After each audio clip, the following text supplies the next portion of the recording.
Well, hello and welcome to the fireside chat on the 12 associated clinical signs. In this segment, I'm going to be discussing associated clinical sign 3, the exclusion demand. This is one of my favorites because of this, while not always present, when it is present, it is 100% diagnostic, in my view. Personal opinion, you can take a look at research when it eventually comes available, but clinical opinion, if we see ACS3, we're looking at the pathology, and then we can go back and collect everything else, and everything else will be there if ACS3 is there. So, um, what is uh, the exclusion demand? Well, starting with the research here, Greenham, Childress, and Pruder, and if you're talking about the ACS, you should go read this article. Um, Using Dorsey-Pruder's custody resolution method database, we looked at 46 families in court-involved custody conflict. All 46 families had the 3 diagnostic indicators of the pathology identified by the diagnostic checklist for pathogenic parenting as described in Foundations. So everything I say about the pathology is 100% accurate and correct. But we weren't looking at the 3 diagnostic indicators. We were taking a little bit deeper look at the prevalence of the 12 associated clinical signs in these 46 court-involved families.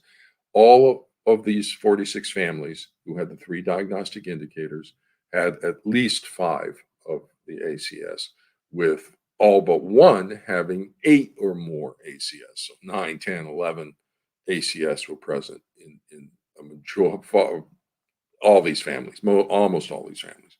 ACS3, empowering the child, was present in 63% of the families. So you may not always see it, but and I can pretty much, not knowing anything else about those 63% of families, I'm going to hazard a guess. We're going to find the shared delusional disorder. We're going to find a factitious attachment pathology, personality pathology, all the rest. So ACS3, the exclusion demand, the red star up there is because this is a prominent one. If you see this one, red flag should be all over the place. So the child excludes a parent from the child's activities and milestone events, such as sporting events or school plays, or just I don't want that parent at my event. Oftentimes a child will say it stresses them out, makes them too anxious, they can't focus, that sort of thing. And here's reality is that children love attention and always enjoy parents, friends, and family attending events. So this is one of the weirdest symptoms when compared to normal children. You never ever hear a child saying to anybody, "Don't come to my game." Neighbors, yeah, come to my game and watch me play. Come to my, school play. Yeah, I love it. I love being the center of attention. But here, this one child on the entire planet doesn't want attention and doesn't want attention from a parent. Holy cow, that's so weird. The demand from the child to exclude the targeted parent from the child's activities is the product of the child's role as a regulatory object for the pathological parent. It doesn't stress out the child, it makes the child excited and happy. Who it stresses out is the allied pathological parent, and they start to go kind of twittering, and then the child has to keep them regulated, and now the child's stressed out by having to keep the pathological parent in a regulated state. So yeah, they're right, it makes them feel anxious, it makes them feel stressed, but not because the targeted parent is there. It's because the pathological parent doesn't want them there, and the child is being put in the middle. So the child, is actually acting from the motivations and psychological control exerted by the allied and pathological parent. And so no child uh, excludes somebody from coming watch. All children love to be watched. And so if you're seeing this, that the child doesn't want the other parent at their events, it's not the child who doesn't want them there, it's the other parent. And going back to that role reversal, it's not me, it's the child who doesn't want the other parent at the graduation ceremony. It's not me, it's the child who wants. So we get that role reversal use of the child. And this is just a specific incident of that, of getting the child to exclude the parent from activities of like daily living with the child. And so this is a very characteristic symptom of the pathology. And essentially, this one is emerging off of that regulatory object role for the child.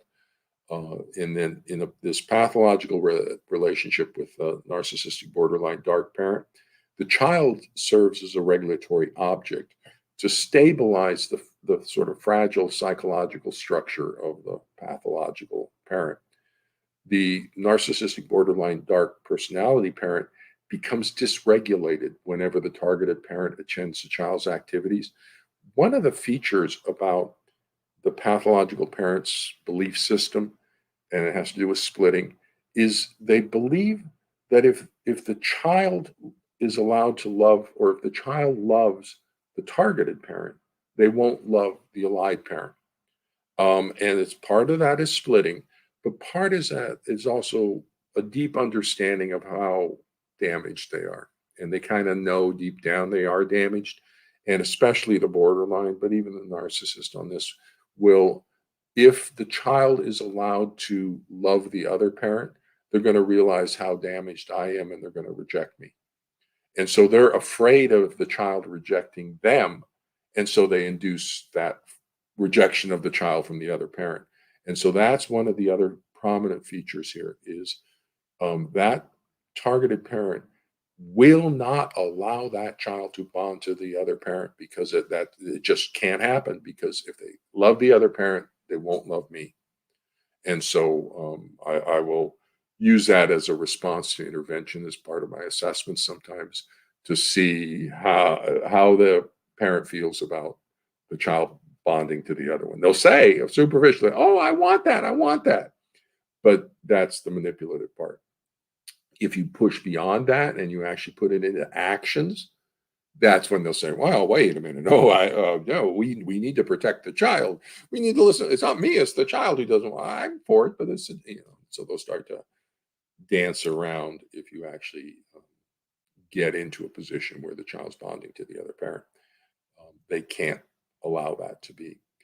So that's diagnostic indicator 3 of the, or not associated clinical sign number 3, the exclusion demand. Follow me over and we'll talk about ACS 4, parental replacement. Parental placement is very similar to ACS 3 in that I view it as 100% diagnostic. If you have ACS 3, you're going to see everything else. I pretty much guarantee you that. And if you have ACS 4, you're going to see everything else. The problem with them as diagnostic indicators is they're not always present. And so if they're not present, you could still have the pathology, but when they're present, there's only one thing that causes that symptom in a child. So with that, follow me over and we'll talk about ACS 4.